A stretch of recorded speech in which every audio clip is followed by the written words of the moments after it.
Hello and welcome again in the victorious superb Sunday. And it's a great Sunday. We have won two victories, two event actually, first in badminton, now in football, and also some good news. But it's blast from past. I am going to 1983 World Cup, very crucial match, India versus Zimbabwe. At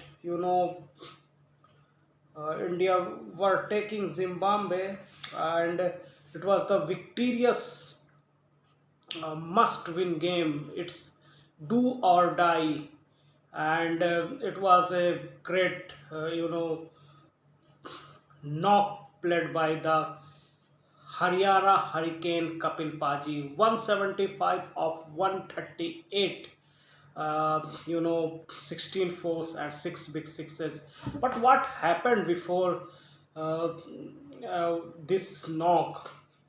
It was the must-win game, so India won the toss and decided to field first, and it was the uh, it was needed to start well, and Kapil Paji were going to take sour. He was quite sure Sunil Gavaskar and Krismari Sirkant will give a great start, but it was the unfortunate. Both opener went pavilion without scoring. Both were in duck. And another very shocking when Sari Sirkant and Gavaskar had gone to the pavilion. After that, Amarnath 5, Sandeep Patil 1, and Yaspal Sharma also out on 9. It was the 5 batsmen has gone to pavilion. Half of the side were on the pavilion just on 17 runs. And can you imagine Kapil Paji were taking a shower and the teammates were knocking the door, and it was a panic situation has created by Zimbabwean fast bowlers. So again it was he has come out from the bathroom and shouted, why you are not taking the game seriously, when he has said to the manager, and manager had told him India were actually 5 down on just 17 runs. तो उस समय काफ़ी panic situation थी, इस तरह की situation हो गई थी कि भारत अब पूरी तरीके से इस गेम में बाहर हो चुका था, क्योंकि 17 रन पे 5 विकेट जब आपके चले जाते हैं तो फिर आप वहाँ से रिकवरी करना मुश्किल होता है, स्पेशली उस मैच में जिसको आपको जीतना ही है हर हालत में, अगर आपको टूर्नामेंट में आगे बढ़ना है।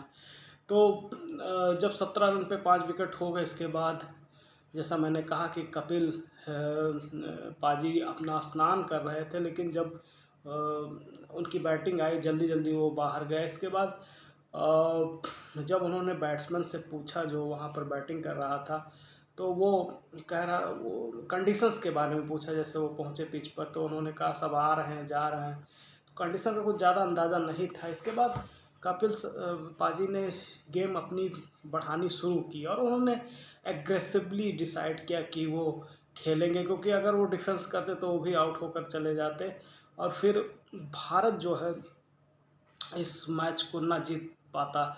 लेकिन उन्होंने एग्रेसिव खेलना शुरू किया। पहले उन्होंने मदन लाल के साथ पार्टनरशिप्स की, और इसके बाद फिर उन्होंने जो विकेट कीपर बैट्समैन थे सैयद किरमानी, उनके साथ बहुत ही इम्पॉर्टेंट पार्टनरशिप्स की। तो भारत का स्कोर उन्होंने कर दिया 266 रन।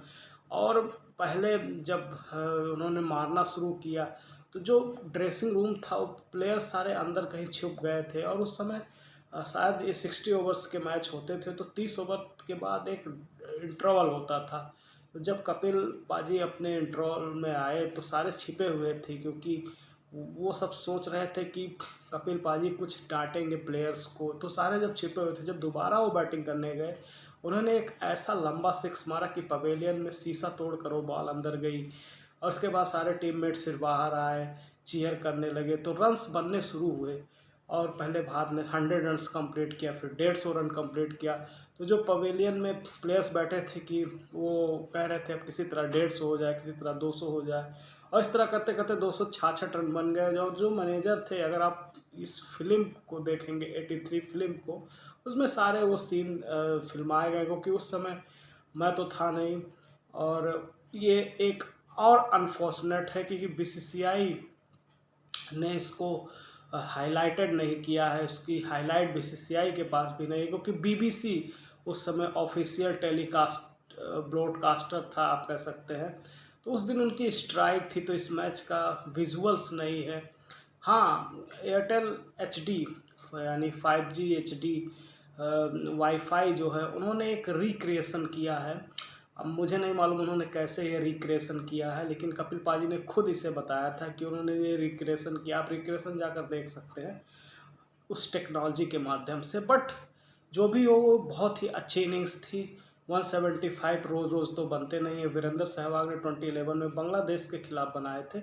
बट इसकी जो वैल्यू है 175, इट्स अनबिलीवेबल, रिमार्केबल नॉक आप कह सकते हैं।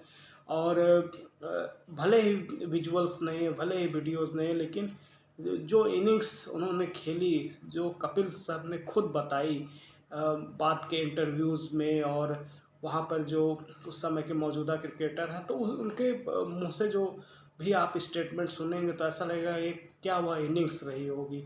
सनी सर ने भी कई बार इस इनिंग्स का जिक्र किया है, और कई लंबे लंबे छक्के उन्होंने मारे थे। और ऐसा लग रहा था कि वो एक करारा जवाब था जिम्बाब्वे के बॉलर्स को, क्योंकि स्टार्टिंग में उन्होंने काफ़ी एग्रेसिवली बॉलिंग की थी, काफ़ी स्लेजिंग्स भी की थी। तो एक अच्छी इनिंग 175 की, इसके बाद 2 विकेट्स भी उन्होंने लिए, एक कैच भी लिया, और इसके बदौलत उन्हें मैन ऑफ द मैच भी घोषित किया गया। भारत ने इस मैच को 31 रनों से जीता और 4 पॉइंट्स अर्जित किए, जो कि काफ़ी ज़रूरी थे टूर्नामेंट में आगे बढ़ने के लिए। इसके बाद आपको पता ही है, भारत ने इतिहास रच दिया, और जो हैट्रिक सपना था वेस्ट इंडीज़ का, उसको चकनाचूर किया। तो आगे भी मैं जिस दिन विक्ट्री सेरेमनी है उस दिन एनिवर्सरी आप कह सकते हैं, उसकी मैं एनिवर्सरी मनाऊंगा क्रिकेट चैट्स पर। लेकिन फ़िलहाल ये innings unbelievable, unbelievable innings, remarkable, inspirational, whatever we can say, speechless I am today. And it has been a great, one of the best knock in the Indian cricket history. और इस तरीके के captain शायद कम ही आते हैं, या शायद आप कह सकते हैं डिकेट्स नहीं, एक सेंचुरी में, एक शताब्दी में चाहे फिर वापस आए, या बहुत ही मुश्किल है। इस तरीके की कप्तानी और इस तरीके का जोश जज्बा कपिल पाजी के अंदर जो था, आपको देखते बनता है। और एक जिद्दी क्रिकेटर थे, जो भी ठान लेते थे वह करके दिखाते थे, और इंस्पायर इंस्पायर इंस्पायर करते थे प्लेयर्स को। वो कभी भी प्लेयर्स को ये नहीं कहते थे कि आपसे नहीं होगा। जैसे 183 जब फाइनल में भारत था, वहाँ भी उन्होंने इंस्पायर किया था। इसकी कहानी मैं बताऊंगा, तो अनबिलीवेबल। तो एंजॉय करिए आप इस इनिंग्स को, इसके बारे में पढ़िए। टाइम्स ऑफ इंडिया में एक कॉलम ज़रूर निकला है, अगर आपके पास टाइम्स ऑफ इंडिया है तो उसमें जा सकते हैं, यानी इंटरनेट पर जा सकते हैं, और ये वीडियो ज़रूर आप देखिएगा। Thank you so much, have a great day.